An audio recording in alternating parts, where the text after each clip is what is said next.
Hello everyone. My name is Halima Siddiqui. I'm a project assistant here at Health Nexus. And Health Nexus oversees several provincial initiatives related to FASD. The FASD provincial website where you can find recent and up-to-date information about what's happening, learn more about resources and tools, and find out services available in your local community. We also allocate subsidies every year to 40+ support groups for individuals with FASD and their families. And we designed an online training for service providers from various sectors, including healthcare and nursing, education, mental health and addictions, justice and corrections, and community and social work. A couple of house rules before we do start. Kindly stay on mute and off camera during the presentation. If you have any questions, please ask them in the chat, and we will answer questions at the end of the presentation. Remember not to use any identifiable information when asking questions, and after questions have been answered, we will take a few minutes to network and chat about any updates. Oh, sorry, this is actually the first meeting of the fiscal, so there might not be group updates, but we can still answer any questions towards the end. Before we begin, I would like to start with a land acknowledgement. We would like to begin by acknowledging the Indigenous peoples of all the lands that we are on today. While we meet today on a virtual platform, let's take a moment to acknowledge the importance of the lands which we each call home. We do this to reaffirm our commitment and responsibility in improving relationships between nations and to improving our own understanding of local Indigenous people and their cultures. From coast to coast, we acknowledge the ancestral and unceded territory of all the Inuit, Métis, and First Nations people that call this land home. Please join me in a moment of reflection to acknowledge the harms and mistakes of the past and to consider how we can each, in our own way, try to move forward in a spirit of reconciliation and collaboration. Today, we are welcoming Nancy Lockwood, who will walk us through the guidelines of the FASD Support Group funding application for 2024-2025. We are thrilled to listen to her presentation, and please once again ask your questions in the chat, which we will discuss towards the end of the presentation. Thanks, Halima. So hi, everybody. I'm Nancy. I know a lot of the names that are here. I see a lot of familiar names. I've been living and working in the world of FASD for 3 decades, I guess. It's a very long time. And I'm really excited to be working as an FASD consultant with Health Nexus. As Halima was saying, Health Nexus has been a leader in Ontario for over 30 years, leading a number of initiatives.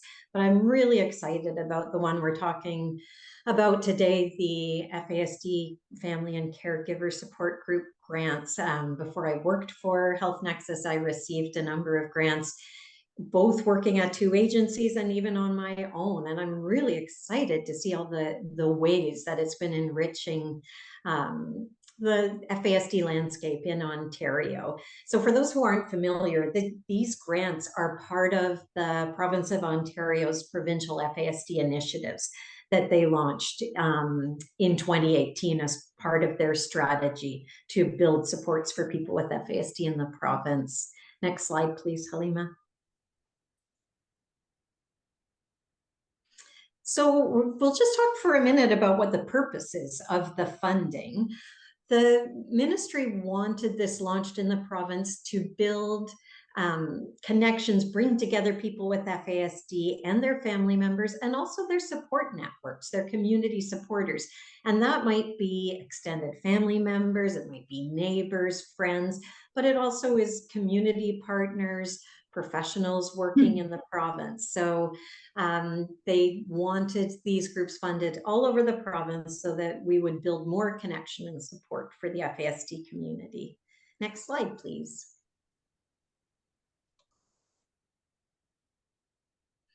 So the maximum that you can receive for one of these grants is $4,500. If you apply, you don't have to apply for the full amount, but that's the maximum that you can apply for. We even in past years had situations where we had 2 neighboring regions each apply for a smaller amount to run something together. So you can be quite creative. And these can be either new groups or they can be groups that were funded in the past, or sometimes we even have groups that were funded in the past, but they want to add something new, do something a little different this year. And again, the goal is to provide a forum for people with FASD, their family members, and their networks to facilitate a lot of different community activities. These are some examples. So some groups focus on support for each other. They're often a true support group where they share information on FASD and people share. Some groups are focused more on knowledge mobilization, trying to build awareness and share information about FASD across the province. So that might be events or conferences or having guest speakers come in. Some groups are really focused on sharing best practices.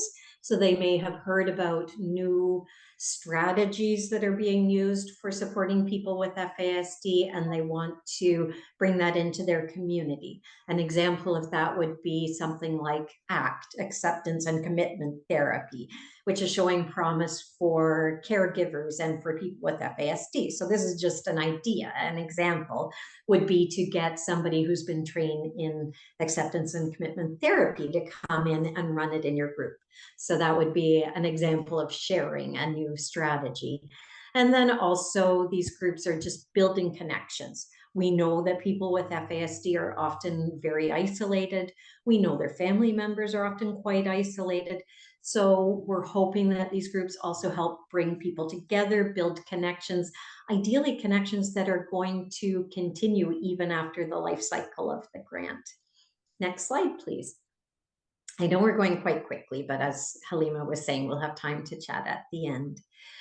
Now, as far as facilitating the groups can be facilitated by service providers or volunteers, or ideally both. So for example, I know there are a lot of FASD workers here today. It might be a group that's led by an FASD worker and an individual with FASD. It doesn't have to be both a volunteer and a service provider, but it's something to think about if you're coming up with a plan.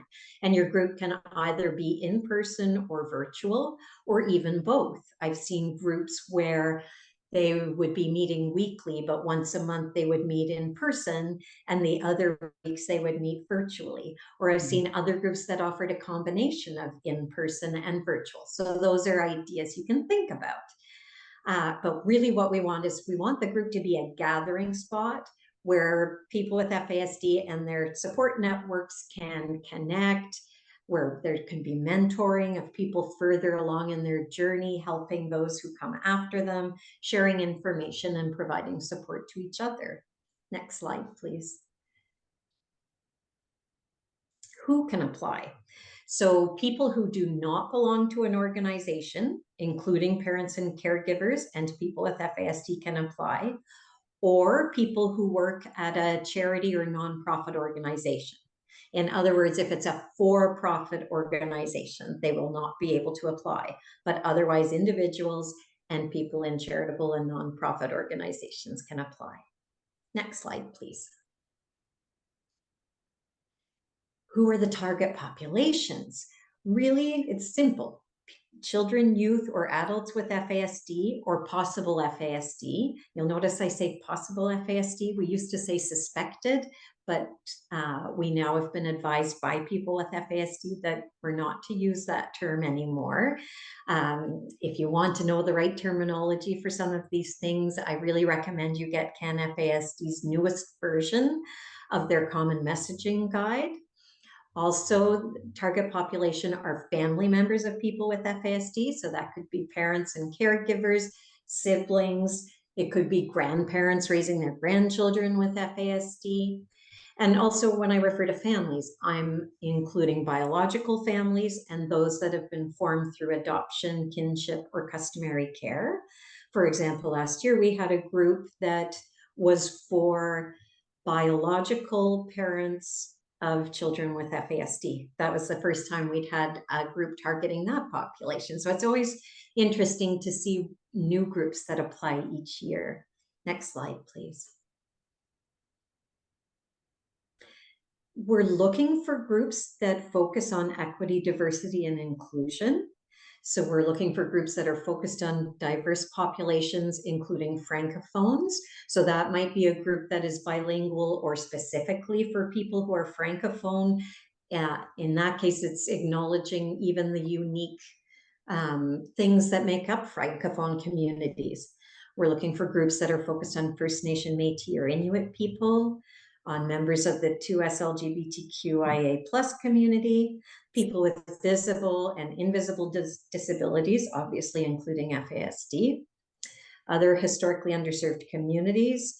Last year, we had a group that was focused on families raising Black children with FASD, and that was formed because they thought there were some unique considerations. So again, that's an example of something that was new last year. Also newcomers or members of remote and rural communities. Next slide, please. So we're not saying you have to be serving these communities, but if you want to improve your chances of being chosen, we want to make sure as many groups as possible are reaching as diverse a population of people as possible. We've had some really innovative groups in previous funding cycles.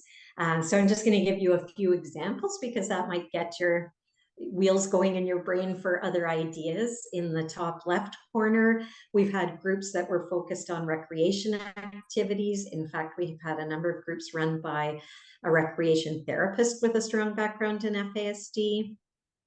We've had groups focused on cooking. There was one really innovative group a few years ago where families got together. A facilitator took the children off to cook a meal.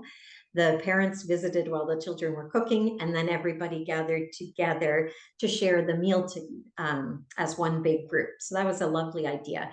I saw another group where they ordered those good food meal prep packages for adults with FASD, and they would meet virtually and cook the meals together. So those are just some ideas. We've seen groups with an Indigenous focus that included drumming circles, some lovely groups with nature walks, family nature walks, and we've heard that families really enjoyed doing something all together that was fun, that relieved stress and allowed them to enjoy each other. A few years ago, before I worked for Health Nexus, I got funding to run a video gaming group for older youth with FASD. I used the funds to hire a social worker who liked gaming, and I hired an adult with FASD to be the mentor. And they would play video games together at a certain time, weekly, for months. So they really got to know each other, but they would also discuss FASD. It wasn't even intention, but they'd all start talking about how FASD was affecting them or things they were really good at. They would learn things like internet safety, that sort of thing. I've seen groups focused on bowling. On the top right, actually someone who's here today did some really interesting groups last year that involved animals and children with FASD, including this one, mindfulness with animals course for kids. Can you go to the next slide, please, Halima? It's a continuation on. If you want to learn more about two really innovative groups, we focused our last virtual training this past March on two of these very innovative group leaders. So one is doing these groups focused on animals, therapy, mindfulness, and another group that's focused on recreation therapy. So Health Nexus has its own YouTube channel. If you go to this link, you can watch the virtual training on those two groups. Again, that might give you some ideas. Next slide, please. And you don't necessarily need to reinvent the wheel. I know I'm saying be innovative, but you might hear of something a group did in one region and think, I want that in my region. So you could even consider taking your funds and using a portion to hire that group leader to be a mentor to your group and teach you what they did. They can talk to you about what was successful, what challenges they had, what they learned from those challenges. So that's another idea. Or you might just, hear an idea like the video gaming one and say, well, I can do that, and replicate it in your own community. So yes, we encourage innovation, but at the same time, we encourage learning from each other and being mentors to each other. Next slide, please.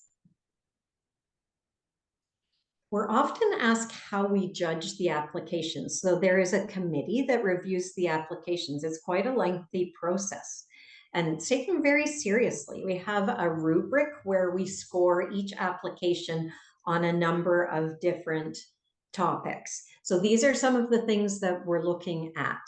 Is the application form completed? So did you complete everything? Did you give a really good explanation of what you're planning to do? And were you really clear with your budget? So examples of applications that weren't accepted in the past might be, we are going to hire guest speakers. No information about what the topics will be, who are the guest speakers going to be. That's not really enough for us to go on. Or they'd say, we're going to spend $1,000 on guest speakers. We need more than that. We need an idea of how many speakers, how much per speaker. We want to see details. We want to see that you've got a carefully thought out plan and a carefully thought out budget. We are looking for groups that have the potential for evaluation. It doesn't have to be a formal evaluation, but we want to know, like, how are you going to know that you were successful? We want to see the potential at the end to know that you've made an impact.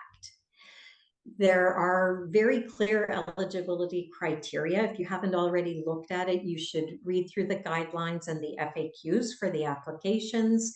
And we need to make sure that you've met all the criteria. We're going to talk about the criteria a bit more today.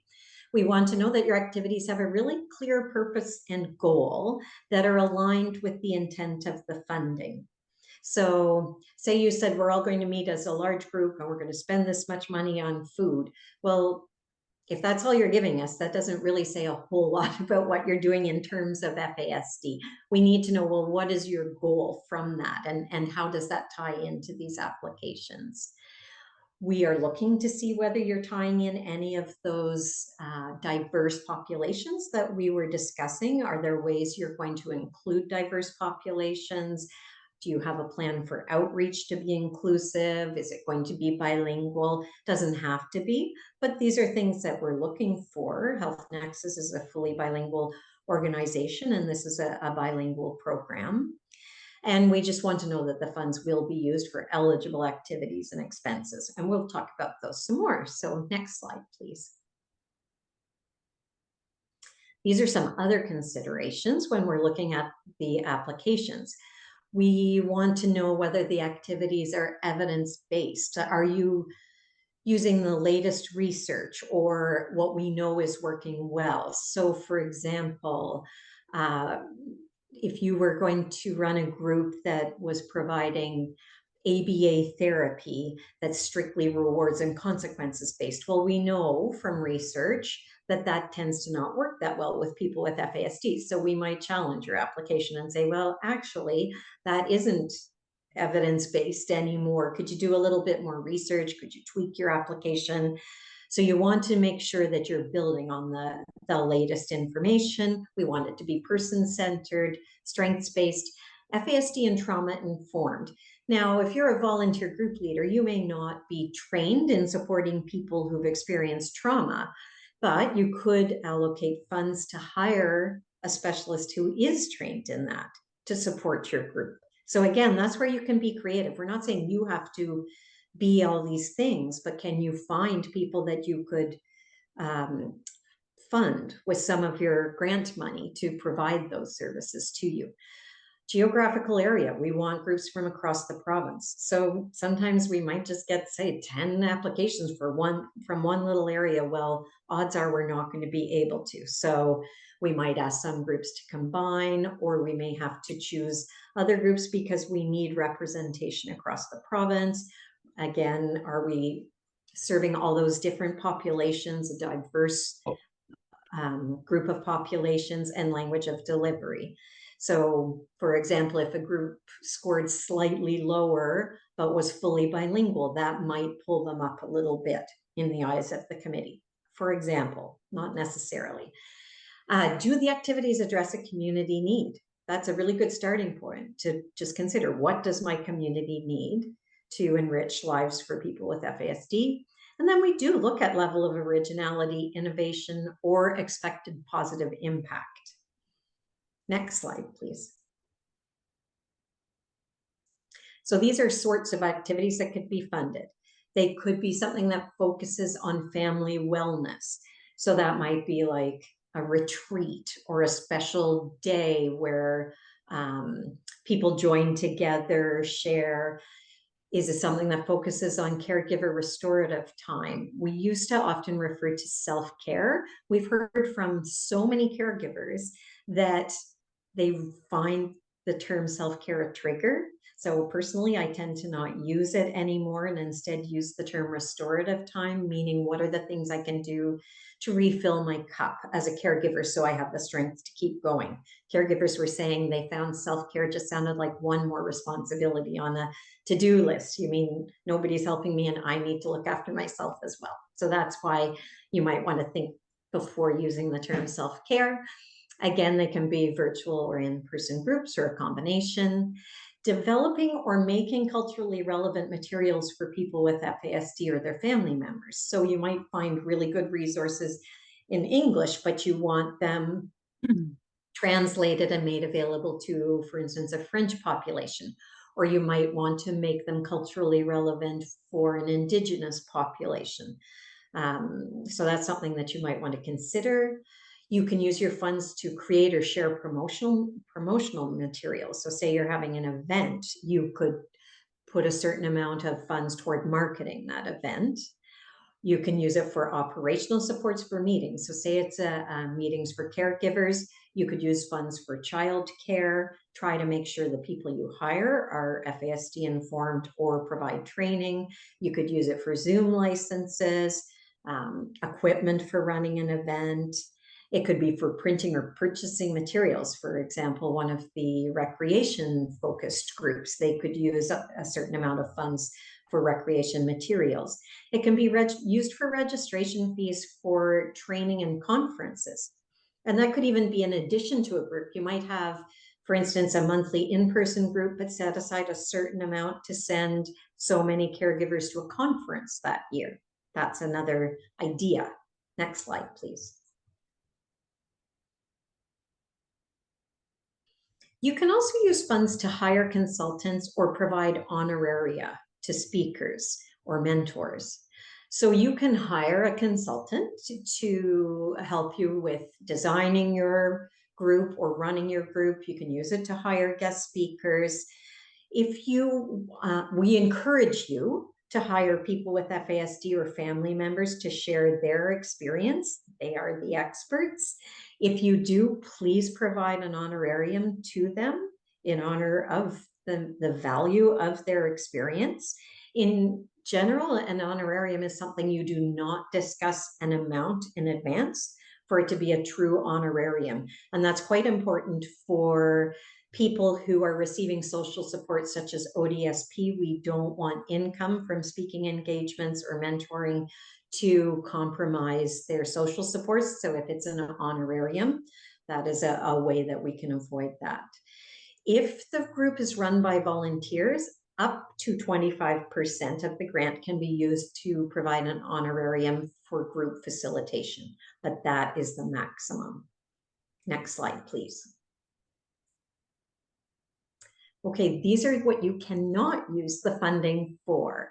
So if it's any sort of activity that is not at all related to the application, obviously not for that. You can't use it for any costs that are covered by another source of funding. So say, for instance, you already have funding for a Zoom license and you don't need another Zoom license, you can't also charge Health Nexus for a Zoom license. Or if you were, say, an FASD worker already paid to run a group, you can't then get funding to pay you to run the group unless you were doing it outside of your work as an FASD worker. You can't use it for public awareness campaigns or advocacy activities that are geared toward prevention. So if you're having, say, an event where you are sharing information about FASD, that's okay. But if it's more focused on an advocacy campaign, that is not able to be funded. It can't be used to fund donations or fundraising campaigns or events. You can't use it to repay debts. You can't use it for political or religious activities. So, for example, if you were running a group with this funding, you wouldn't be able to open your group with a religious prayer. Not that the Health Nexus has any concern about religious prayer, but that this funding cannot be used for that. It can't be used for activities outside Ontario, and it can't be used to pay a group leader for their own products. An example would be if you were someone who had written a book about FASD, you could not use funds to buy copies of the book from yourself to give to group members because you'd be making a profit. Next slide, please. Here's some suggestions from people who ran groups in the past. Helpful to learn from people who learn through experience. Try to connect with other group leaders to brainstorm and get advice. Avoid in-person events in the winter months in areas with harsh weather. Encourage events for the whole families. That just repeatedly seems to be something that has had really positive feedback. Keep it simple. If you make it too complicated, you might find this is too much for your time. So keep it simple, but be flexible. Life happens. Sometimes we have to change. Think of the COVID pandemic when so many of us had to switch from in-person support groups to virtual support groups. So, be flexible. You can always reach out to us if you need advice on that sort of thing. Try to involve community organizations to help you with the group where you can. So an example would be if you wanted an in-person group, you could go to a community organization and ask them to lend you a meeting room to host your meetings. Try to book your guest speakers well in advance, especially during conference season. There's a lot of competition for the best speakers. And consider the sustainability of the group. You're getting funding until the end of March 2025 if you're accepted. But ideally, you're going to want your group to continue after that. And you may not be able to get funding again the following year. So try to plan how the group could continue beyond the life of this grant. Next slide, please. Health Nexus is available to offer support during the application process. Halima and I are available to help you. We can provide you with advice. We'll provide contact information toward the end. We can answer specific questions about the structure, the timelines, help you with your budget. If you want to just brainstorm with us to discuss an idea, see if we think it's a strong idea, whether it's feasible. And if you're trying to think about sustainability of your group, even if you're partway through and just want to figure out how you can keep the group going after March 2025, reach out to us. We're happy to brainstorm with you. Next slide, please. There is a facilitator's guide. This was developed a few years back. We are going to be working on updating it in the coming year, but this is available for you to download at this link, or just email us and we can send you the link. You might even want to look at it while you're writing your application. I think you'd find some really helpful information in there. Next slide, please. So if you're a successful applicant, these are some other supports that we can provide to you. So Halima and I can talk to you by phone or by email. We can pop on Zoom for a quick meeting. Health Nexus has a large listserv. People have signed up to stay up to date with FASD information. So if you are hosting an event or a group and you want the information shared, you can send it to Halima and she will send it out to the listserv. If you're a successful applicant, you'll be invited to regular meetings of all the group leaders and you'll get to know each other, learn what other groups are doing, and you can learn a lot of valuable information. Also at those meetings, we often have a topic and a guest speaker, and the topics are chosen to be helpful to you running your group. We will publish a list of all the FASD support groups in Ontario on the Health Nexus FASD Info TASAF website, so people will be able to find you. Over the course of the year, Health Nexus hosts a variety of webinars and teleconferences. And we have various documents and tools that are available to you as well. Next slide, please. If you require accommodations, we can supply them on request. You can just send a private email. Examples would be we can help with developing a budget, keeping on budget.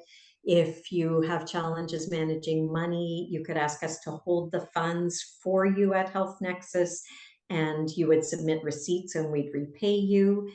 If you have barriers to written reporting, you can do your reports orally. There is a midterm report required in November. It's very straightforward, but again, upon request, that can be done orally. And at the end of the year, there's a final report, and that's available as well.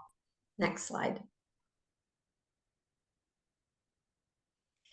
If you need to amend your budget, there are two simple rules. It's very hard to predict when you are writing your application exactly what all the costs are going to be.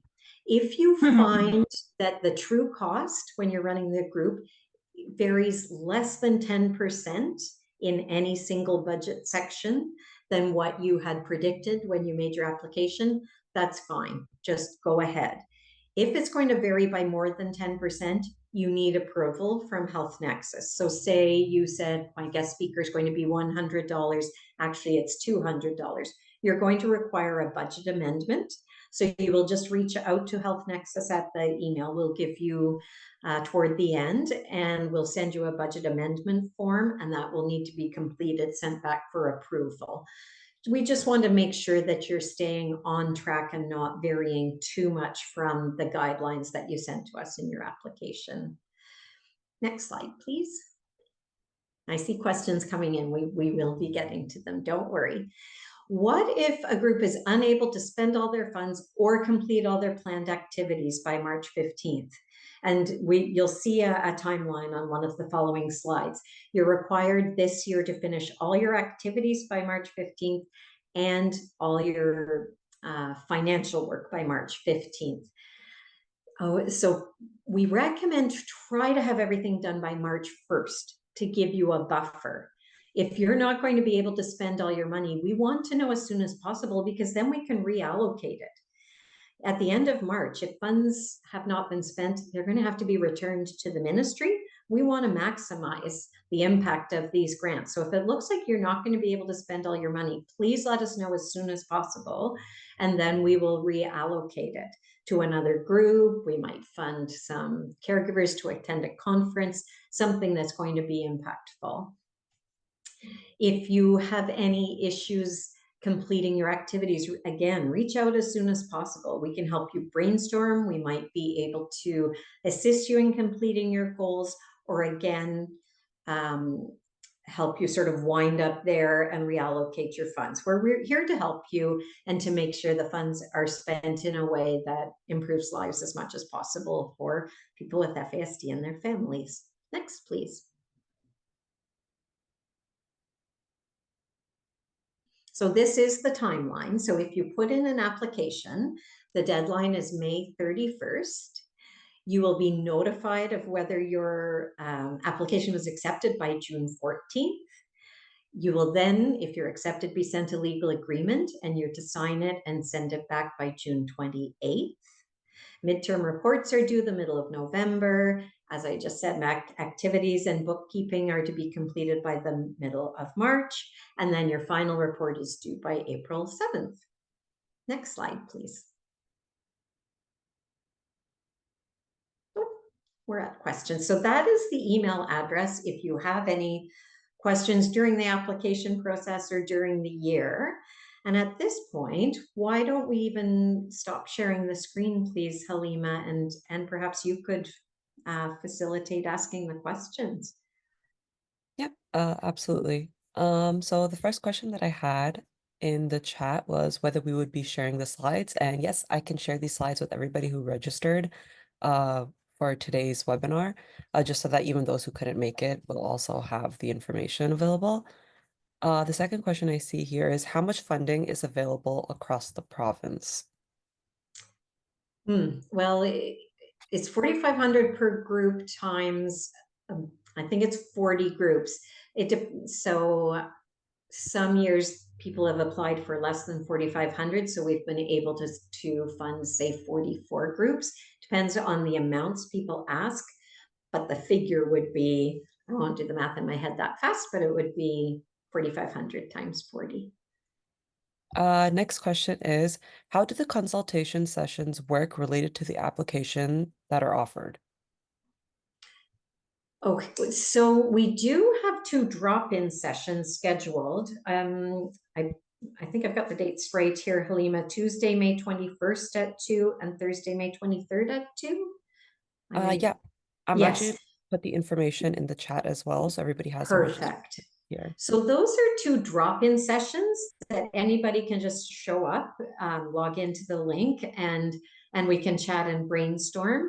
If that doesn't offer you enough time or you want to speak privately, again, reach out to the FASD support email address that we just posted, and we could even book a quick consultation with you or phone call, whatever suits you best. I see lots of thank yous. Thank you everyone actually for attending our presentation today. If you have any questions, feel free to email us or attend the office hour sessions coming up. So yeah, thank you for everyone for attending. Have a great day. Have a great day. Thanks, everyone.